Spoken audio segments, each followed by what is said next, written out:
की आवाज सुनाई। तुम सो रहे हो? ये राजमहल नहीं, कारागार है। यहाँ तुम्हें नियम के हिसाब से चलना होगा।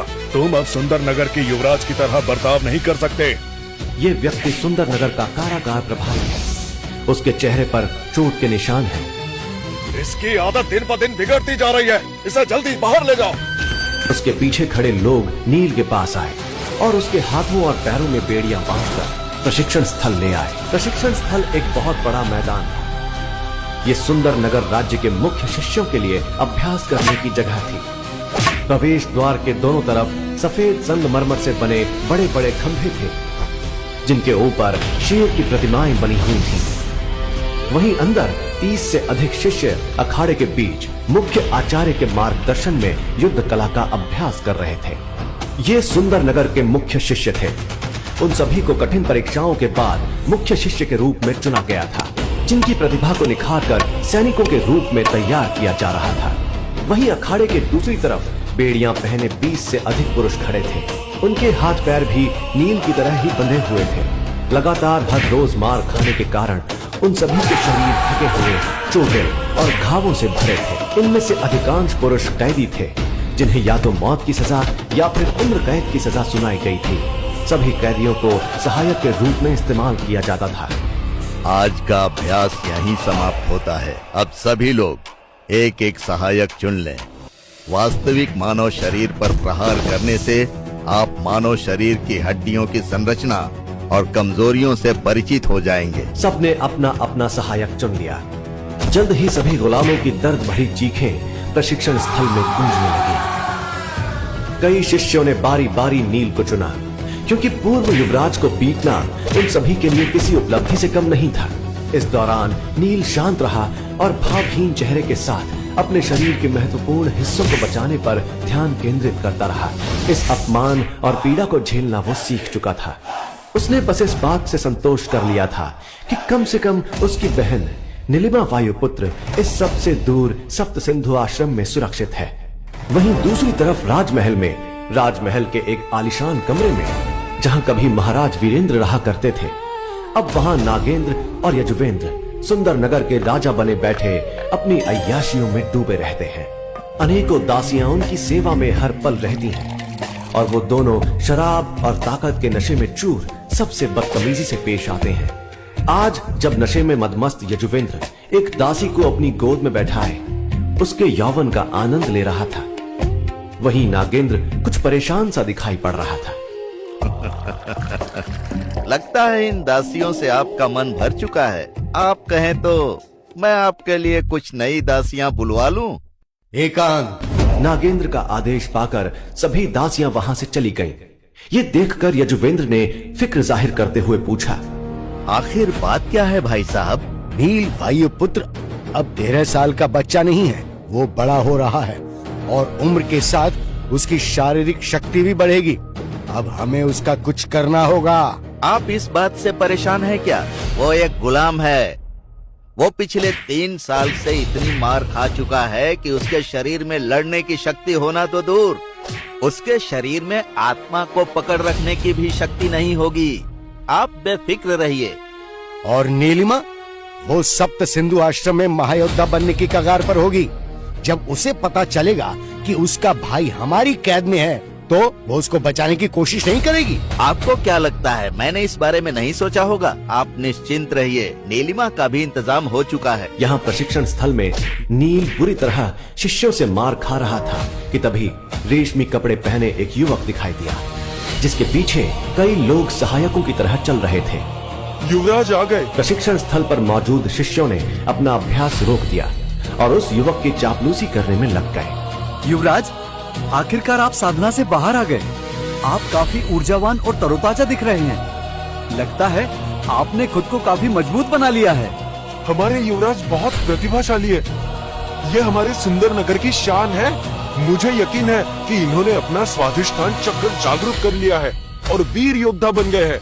नील की नजर रेशमी कपड़े पहने उस लड़के पर पड़ी तो उसके भीतर क्रोध की एक ज्वाला भड़क उठी। ये तथाकथित युवराज देवदत्त वायुपुत्र है, जो नील के पिता के सौतेले भाई नागेंद्र का सबसे बड़ा बेटा है और नील की ही उम्र का है। नील को गुलाम बनाए जाने के बाद देवदत्त वायुपुत्र को नील की जगह सुंदर नगर का युवराज बना दिया गया था। कुछ समय से देवदत्त वायुपुत्र अपनी साधना पर ध्यान देने के लिए एकांत में चला गया था, इसलिए कई दिनों से वो कहीं दिखाई नहीं दे रहा था। देवदत्त को महसूस हुआ कि कोई पैनी नजर से उसे देख रहा है। वो अपने चेहरे पर एक मुस्कान लेकर नील के पास आया और उसका मजाक उड़ाते हुए बोला, इतने लंबे समय के बाद भी तुम्हें जीवित देखकर मुझे आश्चर्य हो रहा है। सच कहा, मैं अभी तक मरा नहीं हूँ। नील का जवाब सुनकर कई शिष्य नील पर बरस पड़े। युवराज से इस लहजे में बात करने की तुम्हारी हिम्मत कैसे हुई? तुम सिर्फ एक गुलाम हो। तुरंत नीचे झुककर युवराज से माफी मांगो, वरना आज तुम्हें अपने पैदा होने पर भी पछतावा होगा। देवदत्त वायुपुत्र ने सभी को चुप होने का इशारा किया और फिर एक अभिमानी मुस्कान के साथ पूछा, नील, क्या तुम जानते हो कि मैं एकांतवास में क्यों गया था? नील ने कोई जवाब नहीं दिया। देवदत्त ने अपनी बाजुओं पर हाथ फेरते हुए बड़ी हैरत के साथ कहा, भृगु ऋषि द्वारा भेंट की हुई गोली वास्तव में असाधारण है। उसमें मौजूद दिव्य ऊर्जा ने मेरे शरीर को पूरी तरह से शुद्ध कर दिया, जिससे मुझे ऐसा महसूस हो रहा है मानो मेरा पुनर्जन्म हो गया है। उसकी सहायता से मैंने अपने दूसरे कुंडलिनी चक्र की शक्ति को जागृत कर लिया है। अभी तो मेरे शरीर में उसकी 80% ऊर्जा बाकी है। उसकी पूरी ऊर्जा इस्तेमाल करने के बाद मैं बहुत ही जल्द विशुद्ध चक्र जागृत करके महावीर योद्धा बन जाऊंगा। भृगु ऋषि के आशीर्वाद वाली दिव्य औषधीय गोलियां? ऐसा कहा जाता है कि उन गोलियों को एक गोपनीय स्थान पर छिपाया गया था। पूर्वजों द्वारा निर्धारित नियमों के अनुसार राज परिवार में 14 वर्ष की आयु से पहले स्वाधिष्ठान चक्र जागृत करने वाले सदस्य को ही ये गोलियां दी जाएंगी, लेकिन किसी ने भी अभी तक ये उपलब्धि हासिल नहीं की थी।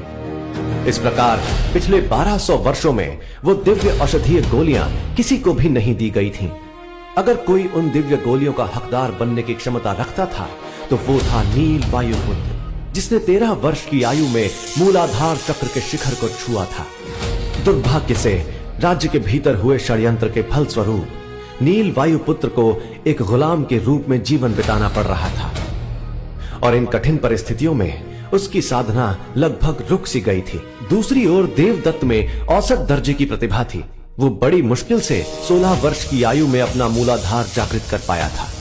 जब नील ने यह बात सुनी कि जो गोलियां उसकी होनी चाहिए थीं, वो इस गधे को मिल गई हैं, तो वो गुस्से में कांपते हुए बोला, देवदत्त, तुम्हारी ऐसा करने की हिम्मत कैसे हुई? क्या तुम्हारे मन में हमारे पूर्वजों के लिए कोई सम्मान नहीं है? तुम्हारी मुझसे सवाल करने की कोई औकात नहीं है। अब मैं स्वादिष्ठान चक्र तक पहुंच गया हूँ। अब मैं किसी बलिष्ठ सांड को भी हरा सकता हूँ। तुम तो बस एक कमजोर गुलाम हो।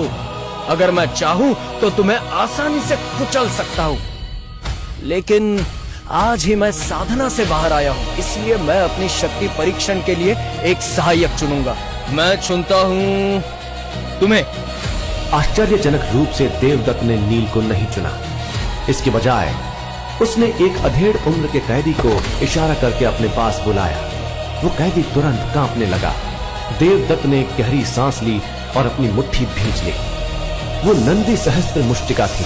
देवदत्त अपनी वास्तविक शक्ति आजमाना चाहता था। उसके पूरे शरीर पर एक रोशनी चमकने लगी। वो अपने घुटनों पर बैठकर रहम की भीख मांगने लगा। युवराज, कृपया मुझे बख्श दे। देवदत्त ने सहायक की विनती पर कोई ध्यान नहीं दिया और अपना मुक्का सीधे उस कैदी के सीने पर मारा। उस मुक्के की शक्ति से उड़ते हुए वो सहायक निढाल होकर जमीन पर गिर गया। वहां मौजूद सभी लोगों ने देवदत्त के तलवे चाटने का एक और दौर शुरू कर दिया। युवराज, आप तो बहुत ज्यादा शक्तिशाली हो गए हैं। पूरे सुंदर नगर में कोई भी आपका सामना करने के काबिल नहीं है। मुझे लगता है कि आसपास के 10 राज्यों में भी कोई युवराज के बराबर नहीं होगा। देवदत्त अपने मुक्के के परिणाम से संतुष्ट था।